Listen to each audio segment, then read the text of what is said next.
So the more we know about ourselves, the better we can show up for ourselves and care for ourselves. So our monthly cycle, not just our period, the bleeding, but our entire monthly cycle gives us so much information about how we operate, what our needs are. Hey friends, welcome back to the Millennial Mama Memo podcast, a weekly memo from your favorite Millennial Mama therapist. I'm Lauren, a late diagnosed ADHDer, mom of two, licensed therapist, and founder of Millennial Mama Therapy. I built the Millennial Mama universe for moms just like me who are figuring out who they are on the other side of becoming a mom. I work with moms all throughout California, and I also host 2 free virtual support groups for moms everywhere. If you're new here, hi, I'm so glad that you found me. And if you're a regular, welcome back. Let's get into it. All right, friends, let's dive right into the Millennial Mama mix for today. This is a little bit of everything on my radar as a Millennial Mom in person. And today we are going to throw it back to the very first episode of the Millennial Mama Memo that ever went up on Spotify or YouTube. I will have it linked in the show notes. And in that episode, I said that if you have a female reproductive system or a uterus and you experience a monthly menstrual cycle, you need to track your cycle. And it's funny because I was already going to talk about this topic today. And then when I opened Instagram, as soon as I got to my office this morning, the algorithm immediately served me a reel from Katie Osborne, co-author of the ADHD Field Guide for Adults, an awesome, phenomenal book that I recommend that I have already talked about on the podcast before. And I will link both the book and the reel I'm talking about in the show notes below. But in the reel, Katie talks about how having a cycle impacts your ADHD symptoms. One of the facts in the book that completely freaking blew my mind is that period havers, sometimes when they go in for ADHD assessment and testing, will not meet the criteria for ADHD when they are not in their luteal phase or on their period. During other times of their cycle, when hormones are more regulated, or don't even want to say more regulated, they're just like better functioning, etc. The hormones are helping the person function better. They will not test positive for ADHD. Like their assessments will say, no, they don't meet the criteria. So if that's not evidence of how much your cycle and your hormones impact you, regardless of if you have ADHD, but especially if you have ADHD or another form of neurodiversity, I don't know what is. So anyway, I was already going to talk about this today because understanding my cycle has been something that I have been working on doing a lot for the last, for sure, 6 months, if not longer, probably more like the last year. And last week in Mama Mess Hall, this theme actually came up where we were all chatting about how, especially after experiencing pregnancy, birth, postpartum, breastfeeding, etc., many of us have been learning more about our cycles and how they impact us, and also how our cycles have changed. For example, my period is heavier than it was prior to having kids, but it is far less painful. My cramps are far more manageable. However, during my luteal phase, which is the phase right before your period starts, when for a lot of us our hormones are lower, I'm going to direct you to Katie's reel because she does a really phenomenal breakdown of the different phases of your cycle and what's going on with the different hormones. I can never remember all the details of the hormones, but just remember that your luteal phase is the not fun phase. If you experience PMS or PMDD, that's happening in your luteal phase, and it is not fun. If you know, you know. But anyway, like my luteal phase for me, since having my kids, has gotten worse. Like I am definitely grumpier.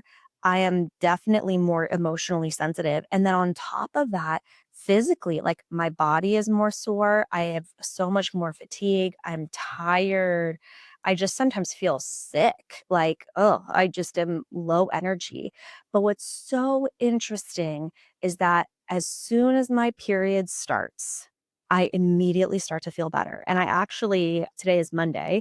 So yesterday, Sunday, I actually had like this really interesting like case study, if that makes sense. So I had woken up on Sunday morning, did not feel great, was just tired, fatigued, brain foggy, lethargic, all of those things. And we had had a really busy, last week, a really busy first part of the weekend. I was helping in a training that I will talk about in a little bit. And then, we're getting ready for going back to school and all of that stuff. So I knew I was getting close to getting my period, but I had also kind of just attributed it it to, we've just been really, really busy. Well, then I had experienced some spotting, which for me is a first sign that I'm going to get my period. I typically have spotting for like a day or two leading up to when my period is going to start. And that had happened. And I was like, that's really strange that this is happening because my period isn't due until like, middle of the upcoming week. So it's still a couple of days from now at the time of recording. And so I was like, oh, okay, like I guess it's just, spotting is happening early. I don't know what's up anyway. But I was just not feeling great yesterday. Well, around, you know, late afternoon, early evening yesterday, my period did start. And I was really surprised because it was definitely several days early. But then in the evening, like towards bedtime, 8 o'clock, 9 o'clock, I was so awake and clear headed. And we had multiple, like, just ugh, parenthood things happen yesterday. We had taken the kids to Sam's Club because we needed to get some things. We had dinner, all of that. We get out to our car. It's a million degrees. I was having a bit of a headache again, very common for me in my luteal phase. And, the car lift gate, tailgate was not opening. And so we were in the heat trying to figure out what was going on and then finally get going, start heading back home. And all of a sudden I hear a sound from the back seat. And I was like, that was a really strange sound. What's going on? And I turn around to find one of the children, trigger warning, vomiting in the back seat. So then we have a child who is just covered and their car seat is covered. And if you're a parent cleaning a car seat, it's just so hard. Oh my God. And then we get home and like there was ants showing up in places in the house. And then the child ended up throwing up in our bed. So we were doing lots of laundry and we have this like vomit covered like car seat that I'm still having to clean and figure out. And of course the dog is very interested in that. Oh my God. It was just crazy. But the thing, going back to the main reason I brought this up was in the morning, I could not have handled that. Like I was just so not feeling great, but something about my cycle starting, which also my period started while we were at Sam's Club. So something about my period starting, my hormones shifting. I was so surprised at how rapidly I felt better, like that evening. I was just so surprised. And like, I mean, we know that. And I've known that about myself, like in the past, but typically it's been like, oh, my period has started overnight or at a time where I didn't have that kind of clear before and after to really see it. Like just how fast it was. Like in a matter of hours, I felt significantly better because of the changes in my cycle. So, anyway, I just love talking about this because those of us with monthly cycles, we're deeply impacted by the rise and fall of our hormones. And many of us are like, oh my God, I'm so inconsistent, or people think I'm inconsistent, or whatever. But honestly, it's okay. This is how we are supposed to function. And also, when you look at it, we are very consistent across a 28 to 35 ish day hormone cycle. Folks with a male reproductive system are on a 24-hour hormone cycle. So, of course, they look super consistent because they're exactly the same at 5 a.m., day to day to day to day to day, at noon, day to day to day to day to day, and at night, day to day to day to day to day. Versus for those of us with a female reproductive system, we are very consistent when you look at day one compared to day one of your cycle, when you look at day 17 versus day 17 of your cycle. So, having to shift this idea of what consistent, quote unquote, means. So, my biggest advice and encouragement is to know your cycle. Track it however you like to track it. Maybe that's pen and paper. Maybe there's an app you like. What are your patterns? Like I had said, for me, I typically experience a couple days of light spotting before my period actually starts. So as soon as I saw that, I kind of knew it was on the way, even though it was earlier than I expected it to be by several days.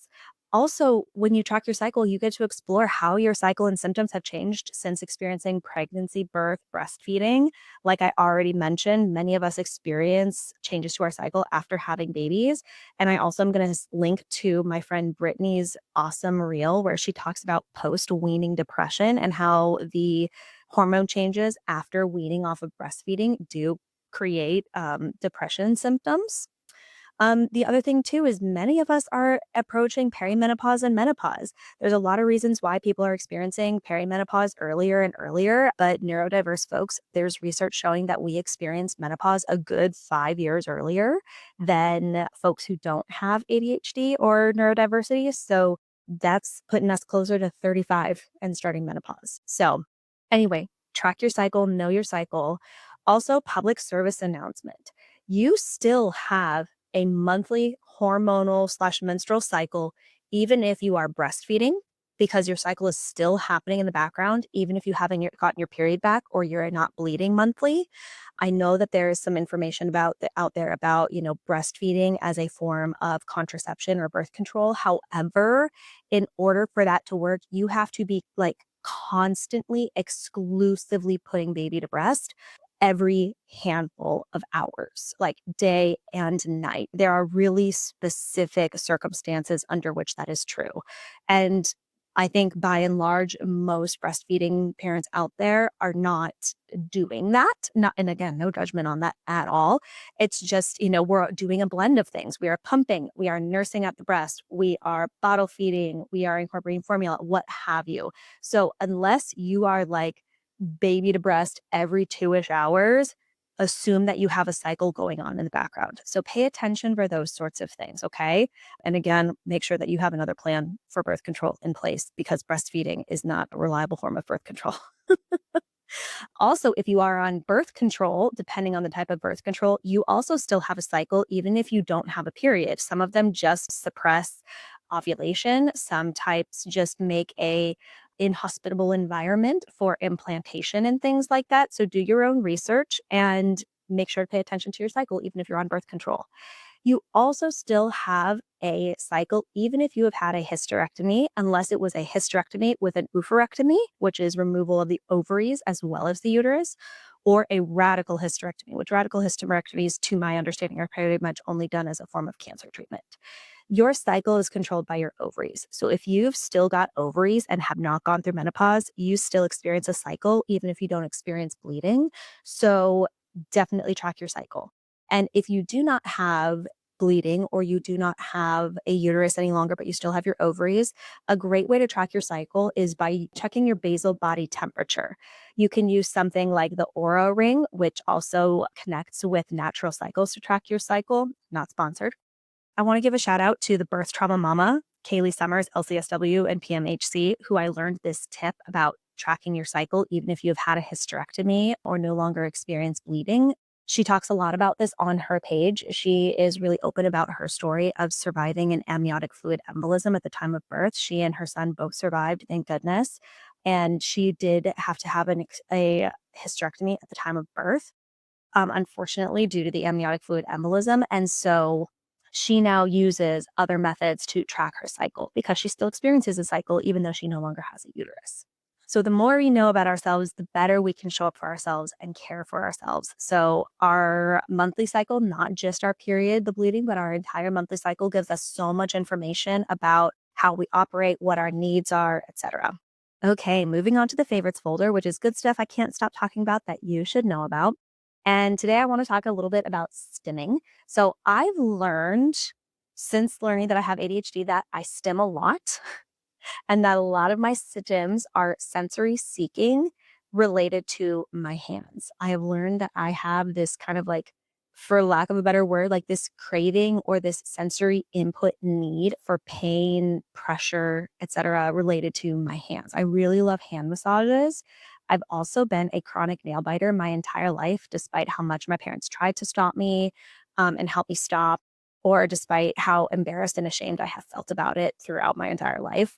And in fact, earlier today, I just remembered that back when I went to public school in Poland, we had all of our chairs there were like made out of wood.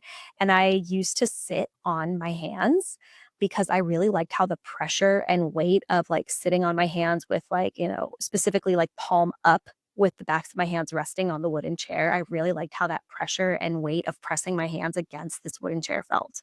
So now I know why I like those sorts of things. Learning about ADHD has really helped me learn so much about little me and better interpret and understand what I was doing and things that I experience now. So anyway, these days I've learned that I really like fidgets, and my two favorites are the little ouchies, which is this kind of like 3D printed cone with like, little pressure spikes on the outside. And so I really love squeezing those in my hands. It feels so good.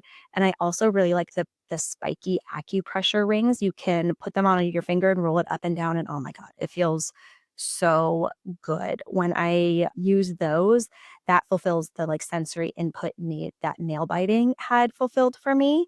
And so between that and my trusty glamnetic nails, my nail biting has gotten significantly better just in this last year at the ripe old age of 33. 33? Am I 33? Yes, I'm 33.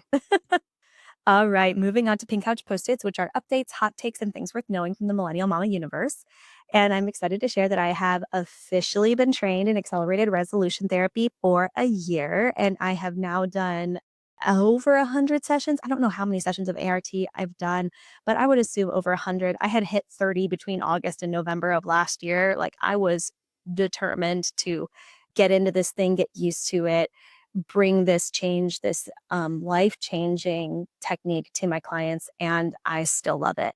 And over this last weekend, I got to help train a new cohort of basic trained ART therapists, and I love it. It's so freaking cool. I actually am also signed up to do the advanced ART training in September, and so I'm really looking forward to that and getting to bring a whole set of new techniques and scripts and tools to my clients. So in Northern California, you've got 12 more ART trained folks available to you. Feel free to reach out to me if you want to be connected with any of them.